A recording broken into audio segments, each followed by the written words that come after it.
حاکمیت محمد داودخان در افغانستان و سرنگون گردیدن حاکمیت شاهی. پیش از همه باید ذکر نماییم که محمد داود توانست در سال 1973 میلادی حاکمیت شاهی را در افغانستان از میان برد و خود حاکمیت را به دست بگیرد. او نخستین جمهوری را یا خود افغانستان را نظام اداری آن را به جمهوری تبدیل داد و خود پرزیدنت گردید. محمد داودخان پسر عمک محمد ظاهرشاه شاه افغانستان بود.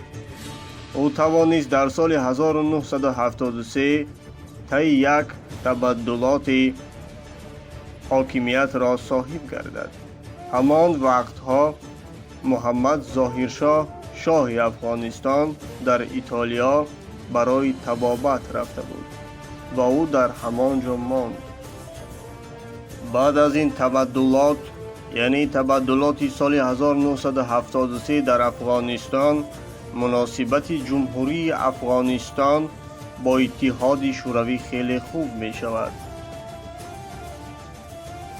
باید گفت که داود خان نمی خواست که افغانستان را سوسیالیستی کند.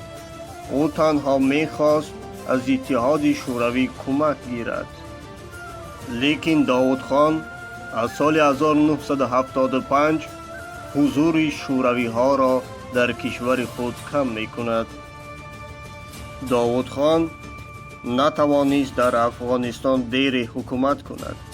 حزب خلق و پرچم به هم آمده سال 1978 تبدلات می کنند و در این تبدلات داود خان دستگیر و به قتل رسانیده می شود.